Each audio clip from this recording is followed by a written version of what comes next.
For years ago, physical therapist Elena opened her banking app and saw $61,204 in a savings account, paying 4.75% interest. Money moved in automatically every payday, and she never missed one. Most Sunday nights, she checked the balance, watched it climb, and felt like the smart one. Last spring, she sat down with a mortgage broker to buy a 2-bedroom condo. What he told her made her stomach drop. In 4 years of saving, her power to buy that condo hadn't grown. It had shrunk. Her balance was higher than ever, more than $11,000 earned in interest. But against what she was saving for, she was further behind than the day she started. Nobody had lied to Elena. Her bank paid exactly what it promised. She hadn't hit a trick or bad luck. It was something quiet, hiding inside almost every savings account, something almost nobody explains until you need to know it. By the end of this video, you'll know what that something is, how to check if it's working against you, and how much of your money belongs in an account like Elena's, and what the rest should do instead. Here's what most people miss. The advice to keep savings in a high-yield account isn't wrong. It's half the story, and half a story feels more responsible than it is. A green badge, a monthly interest notice. It feels like winning. Here's why. A savings account is a cheap way for a bank to get money to lend out. They pay you 4.75%, then lend it out at 7%, 9%, even over 20% for car loans, credit cards, business loans. That's not a conspiracy, just business. But it means nobody was going to explain the rest. So let's look at it. Picture your savings account as a bucket. Every month, a tap pours a little water in. That tap is your interest. Right now, it's set at 4.75%. You watch the water line go up, and it feels good. It looks like progress. But there's a problem. This bucket has 3 leaks near the bottom. They're small. They're quiet. You won't see them on your banking app. And they run the whole time that tap is running. The first leak is inflation. That's the rising cost of the things you're saving up to buy. The second leak is taxes. Most ways of growing money get a break on taxes. Interest doesn't. It gets taxed like your paycheck at your full rate. The third leak is opportunity cost. That's a fancy way of saying money you could have earned somewhere else, but didn't because it just sat there. On their own, each leak looks small. A percent here, a percent there. Easy to shrug off. But here's where things get interesting. Leaks add up over time too, just like interest does. Only they don't work for you. They work against you. Give it enough years, and 3 small leaks can drain your bucket faster than the tap can fill it. That's the whole video in one picture. From here on, when I say leak 1, leak 2, or leak 3, you'll know exactly what I mean. Let's open them up, one at a time. We'll start with the leak people talk about the least, and the one that does more damage than almost anyone realizes. Here's a number your banking app will never show you. Your real return isn't your interest rate. It's your interest rate minus inflation. Say your account pays 4.75%. Prices are rising by about 3.2% a year right now, according to the government's own numbers. So your real return isn't 4.75%. It's 1.55%. Your bank isn't lying to you. They really are crediting you 4.75%. But that number only tells you how many dollars you have. It says nothing about what those dollars can actually buy. And what they can buy is the only number that ever really mattered. Let's do the math. Say you keep $50,000 in that account for 5 years, with prices rising 3% a year. On paper, you'd end up with about $63,100. That looks like a win. But once you price it against what things actually cost by then, that money is really worth closer to $54,400. Read that gap again. $63,100 on the screen. $54,400 in real life. Almost $9,000 gone. Not stolen, not spent, just quietly swallowed by a leak that never once showed up on a statement. Here's what makes this leak so dangerous. It's invisible on purpose.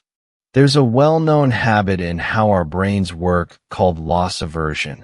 We feel losses much more strongly than we feel wins of the same size. But that alarm never goes off here, because nothing ever looks like a loss. The balance only ever goes up. Your brain has no warning bell built in for a threat that shows up dressed as growth. And here's the part that should really catch your attention. Inflation is only leak number one. It isn't even the leak that costs people the most. Here's something almost nobody explains to you when you open a savings account. The interest you earn isn't taxed like an investment. It's taxed like a paycheck. If you hold stocks or index funds for over a year, the profit you make gets a lower tax rate, sometimes as low as 0%, usually capped around 15% to 20% for most people. Interest gets none of that. It gets stacked right on top of your salary, taxed at your normal rate, dollar for dollar. If you're in the 22% federal tax bracket, which covers a lot of everyday working people, that 4.75% you're earning isn't really 4.75%. After federal tax alone, it works out closer to 3.7%. Add state tax, and depending on where you live, it can drop under 3.5%. Now stack that on top of leak 1. Start at 4.75%. Take away taxes, and you're near 3.7%. Take away inflation running at 3.2%, and your real, after-tax return lands around 0.5%. 0.5%, on money you set aside faithfully, for years, doing exactly what everyone told you was smart. Here's the part that really stings. None of this is a secret. It's printed right on a tax form you get every January. It just never gets explained in plain words anywhere a normal person actually reads. Nobody tells you that $2,375 in interest earned and $2,375 you actually get to keep are two completely different numbers. This is exactly why Elena's balance kept climbing while her real position was quietly slipping. Two invisible leaks, working on the same dollars, and neither one ever shows up in red. But there's a third leak. And out of all three, it's the one that costs people the most over a lifetime. It comes with a question almost nobody stops to ask. Where does all that missing growth actually go? Leak 3 is opportunity cost, and it's the hardest one to feel. That's because it isn't money leaving your account. It's money that never got the chance to come in. Over the last 100 years, the stock market has grown by about 10% a year on average, closer to 7% after inflation. Compare that to the 0.5% real return we just worked out. That gap is leak 3. Every dollar earning 0.5%, instead of something closer to 7%, is quietly losing a race it was never even entered into. Here's what most people miss about this leak. It isn't just money going nowhere. It's money going somewhere else. When you put $10,000 into a savings account, you're not locking it in a safe with your name on it. You're loaning it to the bank for a short time. The bank takes that money, mixes it with millions of other deposits, and lends it back out. Car loans, credit cards, business loans, earning 7% to 9% on it. That gap between what they pay you and what they earn off you is the whole business model. If you keep $100,000 in cash for 3 years while you wait for the right time to invest, The bank puts that money to work the entire time. They earn real money on it. You get handed back a small slice, dressed up like a gift. Now let's put a number on this leak. Leave $30,000 in a savings account for 15 years, earning that real 0.5%, and you end up with about $32,300 in today's buying power. Invest that same $30,000 instead, earning a real 7%, and you end up with about $82,800. Same money, same 15 years. One choice. A $50,500 difference you never notice as a loss, because it never feels like a loss. It just feels like nothing happened. Now, before you swing too far the other way, let me stop you, because there's a trap waiting right here too. This isn't me telling you to empty your account and throw it all into the market. That swaps a slow leak for a sudden flood, and we'll get into exactly why soon. What all three leaks point to is one real question. Not, what's the best rate, but something more useful. What job is this money actually supposed to be doing? Money you'll need in the next 6 to 12 months has one job: stay safe and stay steady. That's exactly what Elena's account was built for. Money you won't touch for 10 years or more has a different job completely, and using a savings account for that job is like using a fire extinguisher to heat your house. It's not a bad tool. It's just the wrong tool for that task. Here's the real rule. A true emergency fund, usually 3 to 6 months of your basic bills, belongs in an account just like Elena's. Anything sitting above that isn't safety anymore. It's just money standing still, wearing a costume, quietly earning the bank 8% while handing you 0.5%. That threshold is the one number almost nobody sits down and actually works out. Once we put Elena's own numbers against it, you'll see exactly what skipping that number cost her. Let's go back to Elena, because now you have every piece you need to understand exactly what happened to her. Elena was 31. She worked full-time as a physical therapist and made about $74,000 a year. She was genuinely disciplined. $700 went into that account every payday for 4 straight years without missing once. No debt, no creeping expenses, no skipped transfers. By every normal measure, she was doing this exactly right. Her deposits alone added up to just over $58,000 across those 4 years. Interest carried her to that $61,204 number you saw at the start of this video. And by the time she actually sat down with the mortgage broker a few months later, more deposits and interest had pushed her to $72,600. But her true emergency fund, 6 months of her basic bills, only came to about $18,000. That meant roughly $54,600 of her balance had spent years earning that real, after-tax 0.5%, instead of growing somewhere it could actually keep up. Meanwhile, the condo she wanted had gone up 14% in price over those same 4 years, pushed by the very same rising costs that were eating her cash from the other side. 2 forces pulling against her at the same time, and neither one ever showed up as a red number anywhere she was looking. Now run the math the way we just did in the last section.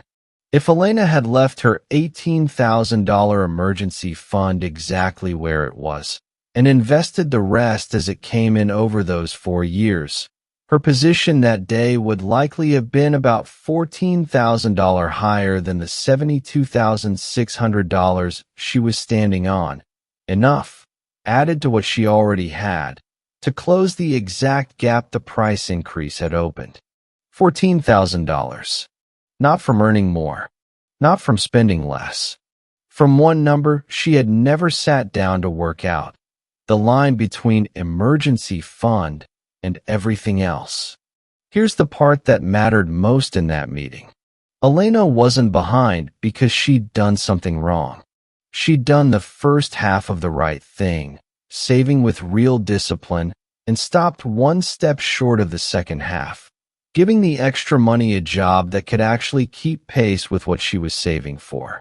That's the exact thing the broker finally put into plain words for her. Not a scam, not bad luck. 3 quiet leaks, and one number she'd never run. But knowing that number is only half the fix. The other half is not overcorrecting once you know it. And that's where most people trip next. Before you go changing anything, let's talk about the mistakes that can turn this whole idea into a brand new problem. I've seen people overcorrect just as badly as they undercorrected in the first place. Mistake 1. Rate chasing. Moving your money to a new bank every time you see a 5.1% limited time offer. The gap between 4.75% and 5.1% is real, but it's small, and it disappears next to leak 2 and leak 3 anyway. Chasing it just costs you time and attention for almost nothing. Mistake 2. Treating your savings account like a long-term investment plan. It was never built to be one. It's built to protect money you'll need soon. Judging it by how much wealth it builds over 20 years is like being upset a fire extinguisher doesn't heat your house. Mistake 3. Swinging too far the other way and keeping zero cushion. Hearing all of this and deciding to invest every dollar, even money you'll need in the next few months, so a bad month in the market forces you to sell at a loss right when you need the cash. That doesn't fix the leak. That trades it for a flood. Mistake 4. Ignoring FDIC limits. Once your balance at one bank, in one type of account, goes past $250,000, anything above that isn't insured by the government the same way. People chasing a better rate sometimes forget that safety was the whole reason they picked a savings account in the first place. Mistake 5. And this is the quiet one underneath all the others. Mixing up a rising balance with real progress. An account can climb every single month while your actual position, what that money can really buy, goes nowhere, or even slides backward. The number on the screen was never the goal. What that number can buy was always the real goal. Every one of these mistakes comes from the same root cause. Reacting to a number instead of working out the one that actually matters. So now let's turn that into a plan you can actually run this week. Here's exactly what to do, in order, starting today. This week, work out your true number. Add up your basic monthly costs, housing, food, insurance, minimum debt payments, utilities. Multiply that by 3 if your income is steady. Multiply it by 6 if your income moves around, or if you're the only earner in your home. That number, and only that number, is what belongs in a high-yield savings account. This month, open a regular investment account if you don't already have one. Most big providers let you do this in under 15 minutes, and most don't require much money to start. You don't need to be an expert to begin. A simple, low-cost fund that tracks the overall market is enough to start closing leak 3 instead of losing to it. This quarter, move the extra money. Take whatever sits above your true emergency fund number and shift it over, slowly, over a few weeks or months if the amount feels big and that makes you more comfortable, not all at once in a rush, into that investment account. Then set your future deposits to split automatically. Emergency fund gets topped up first, and everything past that point goes toward investing by default.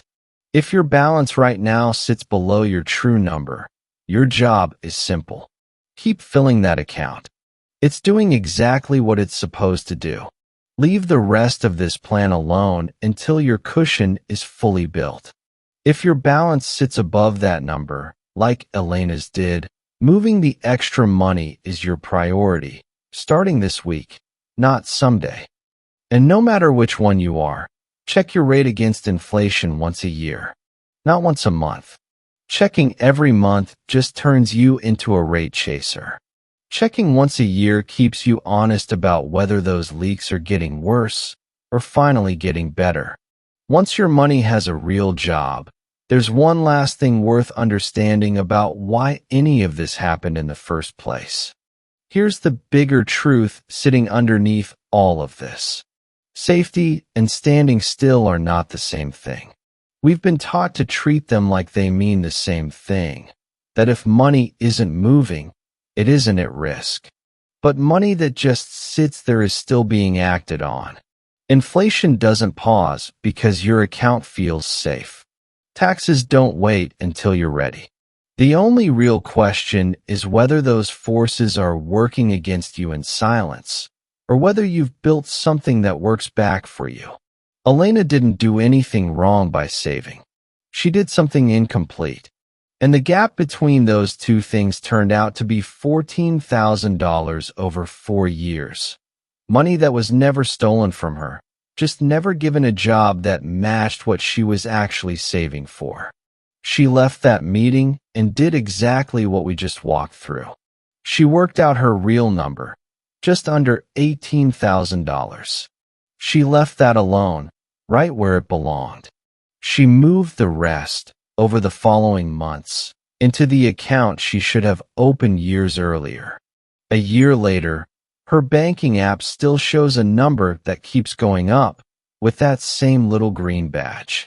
But now, for the first time, that number is actually telling her the truth. You don't need to earn more to fix this.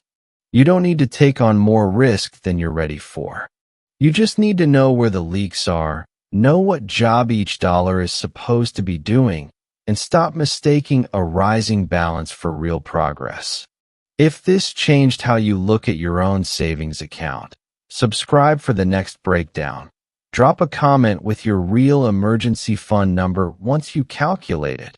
And check out the video linked on screen where I walk through choosing your first index fund step by step.